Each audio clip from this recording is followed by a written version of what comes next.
Hello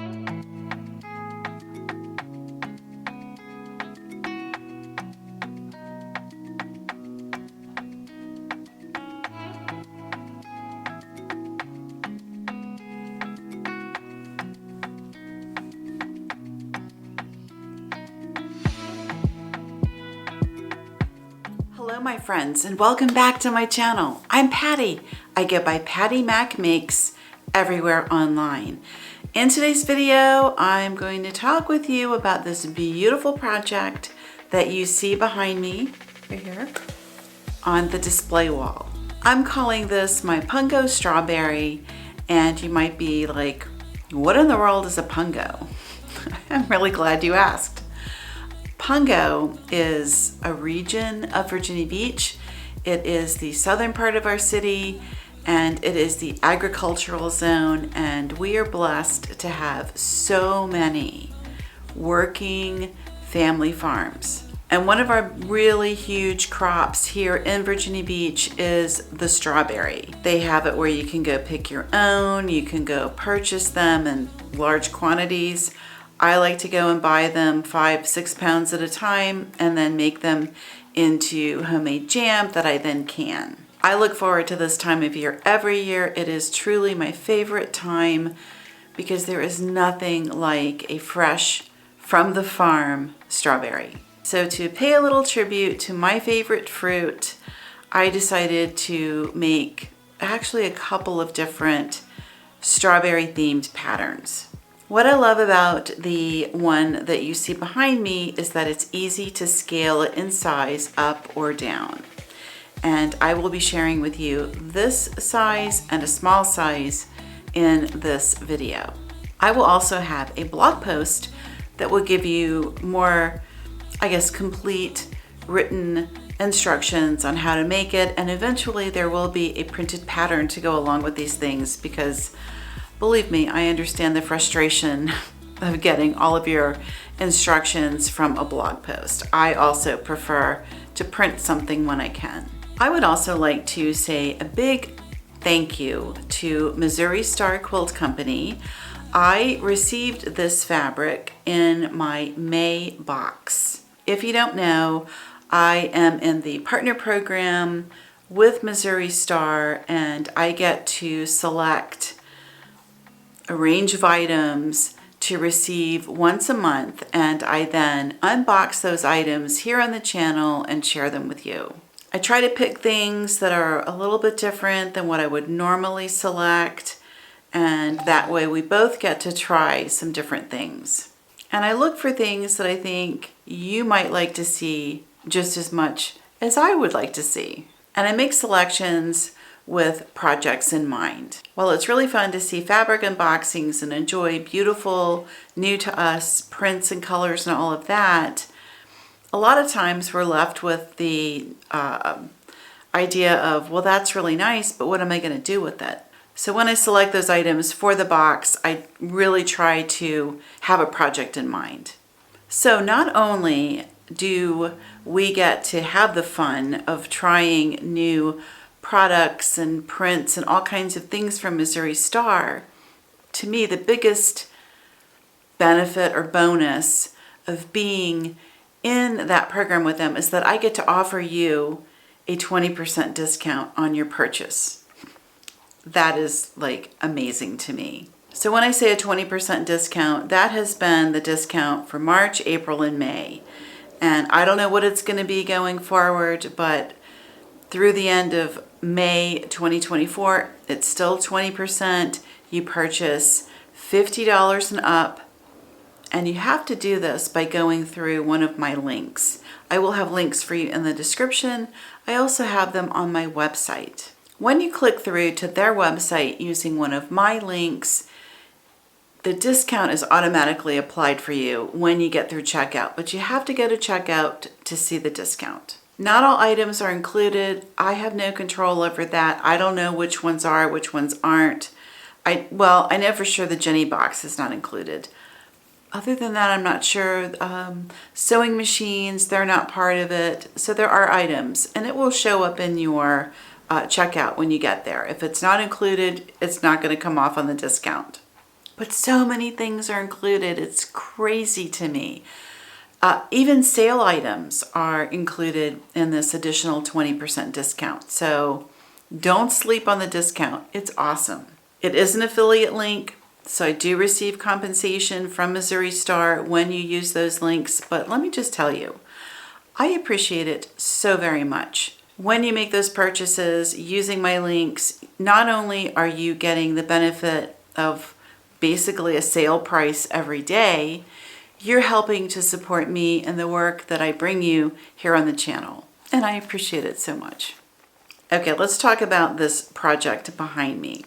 I used Strawberry Season from Briar Hill, and this is a Robert Kaufman fabric.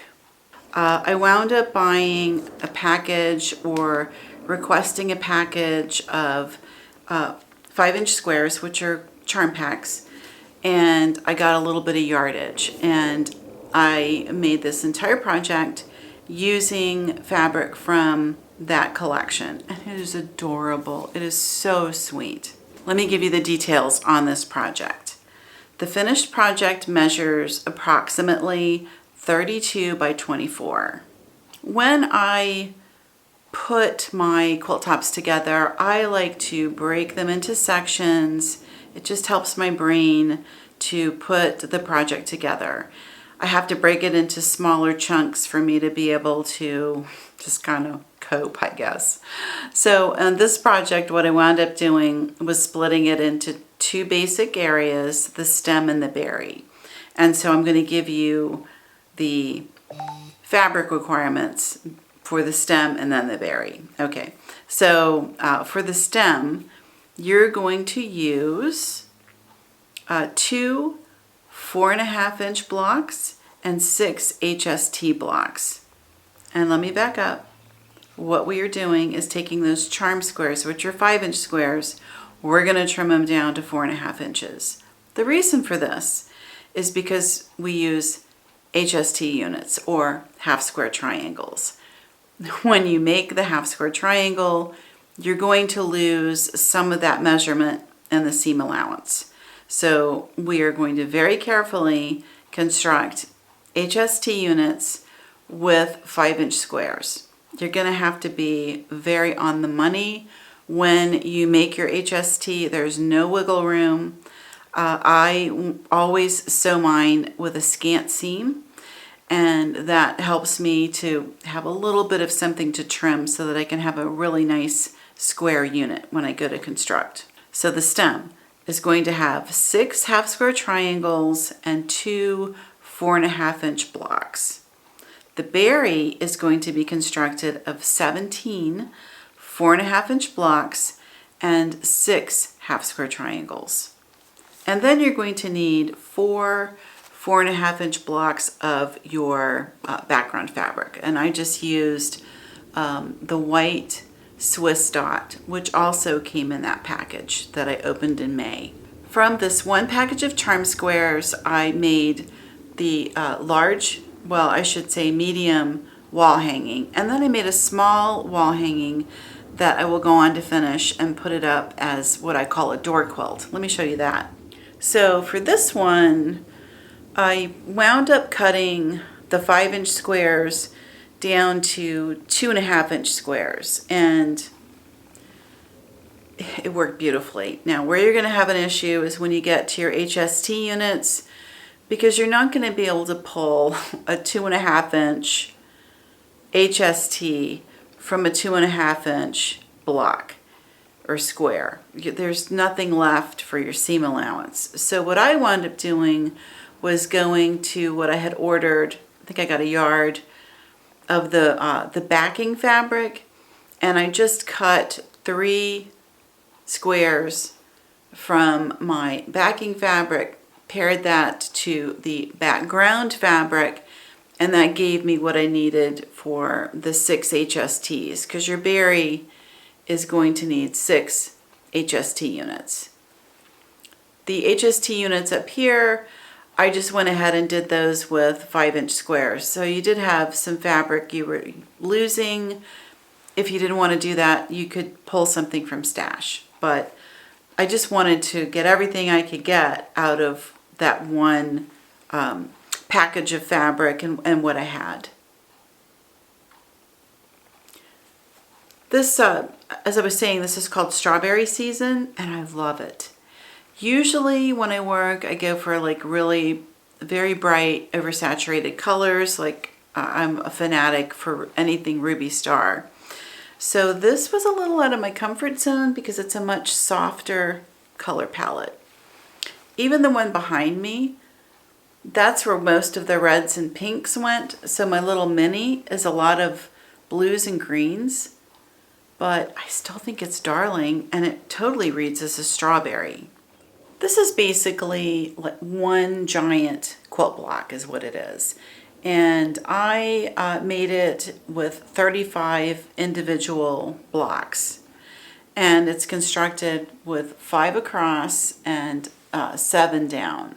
I used 25 5-inch print squares and 10 4.5-inch background squares to complete this particular project. You're going to want 1 yard of fabric for your backing.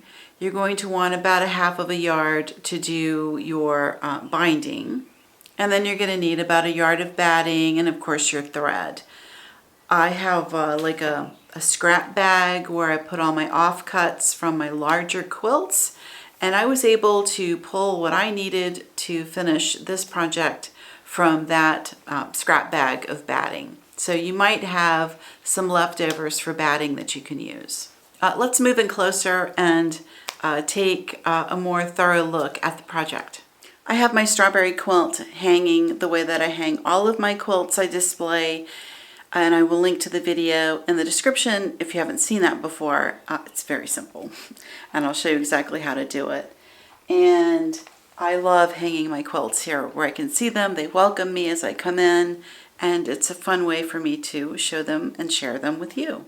I want you to see the back of this project because it's so pretty. Now I will tell you, a lot of times when I go to finish quilts, I will use like old sheets or things I have on hand, but let me tell you, it really is nice when you can use yardage from the collection to finish your quilts, and I think this one is beautiful. So if you can see that. There we go. Oh, isn't that the prettiest thing? It's so nice. I used the Strawberry Season collection for the backing and the binding. And what I like when you work within a collection is that everything's going to go together easily and work well. A lot of people really struggle with mixing and matching their colors and patterns and shapes and all of that, and it can be difficult. But when you use like a pre-cut collection or stay within a collection, honest to goodness, it makes your life like 1,000,000% easier when it comes time to put things together. It can be very stressful to try to select your own colors and make your own choices and all of that. And so this just made everything very, very easy for putting this together. I hope you love this sweet project and that it's something that you'll make and enjoy in your own home. And I really think that either one of these would make fantastic blocks for an overall larger quilt. But speaking of larger quilts, if you've been with me for a while, you will remember the large throw-sized strawberry quilt that I made last year. Well, don't worry, because it is coming back. We're going to remake it using Missouri Star fabric, and I'm super excited to get going on that. I've already picked what I want to use for the quilt top. I haven't decided on a backing yet, so stay tuned for that. But I tell you, this is a very likely candidate because it's just so pretty. So make sure that you are subscribed and your notifications are on and all of those good things, because I don't want you to miss any of the upcoming projects. All right, my fellow strawberry lovers, that's what I have for you today. I hope you enjoy this very sweet little project and that you will make one or a dozen to enjoy in your own home. Thank you so much for watching, and remember to stay positive, stay in the happy zone as much as you can. I know it's a challenge right now, but stay there as best that you can and just keep quilting. This is the smallest version of the Pungo Strawberry quilt that I've been working on. And this one, let me say two things. I love a small quilt on my door. I call it my door quilt. So instead of a wreath or something like that, I will put a quilt on my front door. And this is perfect for that. So that's where this would wind up going. And I made this one following the piecing of the larger size Pungo Strawberry that I shared with you as the main topic of today's video.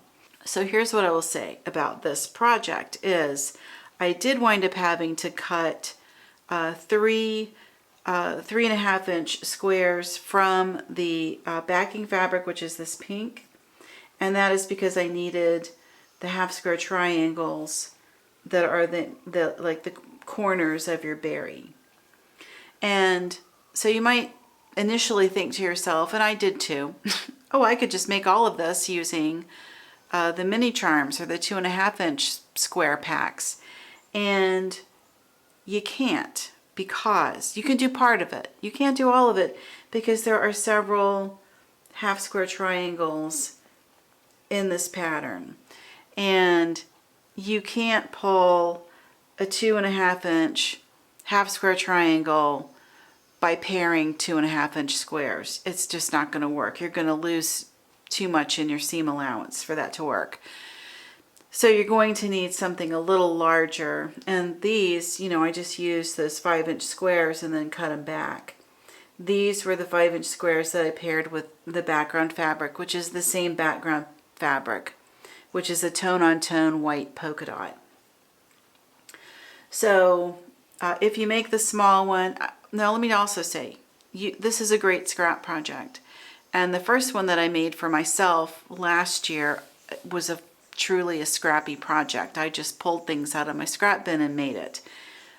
Certainly that's an option. But if you wanted to use the strawberry season fabric and you made the larger one and you want to do this little small version, you do need to retain some sort of yardage, or you could pull it from your stash, but you're going to need that to make your corner unit or your half square triangle units here and in the top. And let me also say, like when I was sharing the large version with you, I would construct this the same way. I just kind of looked at it as two separate projects in terms of the stem, which is up here, and the berry, which is down here.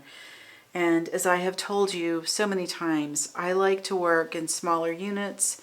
It helps me to be more accurate in my piecing, and it helps me to get better intersections of all of my seams. So I would do the same thing with this, even though they're small, and just break everything into 4 patches. So I would sew this, and then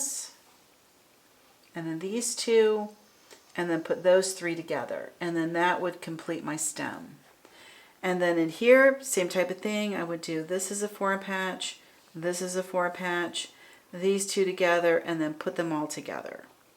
And same thing on this column, and then I would just sew this column as a long column.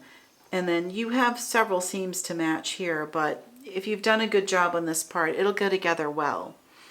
And so then when my berry is put together, then I will join the berry to the stem and the leaves, and that's how I would put it together.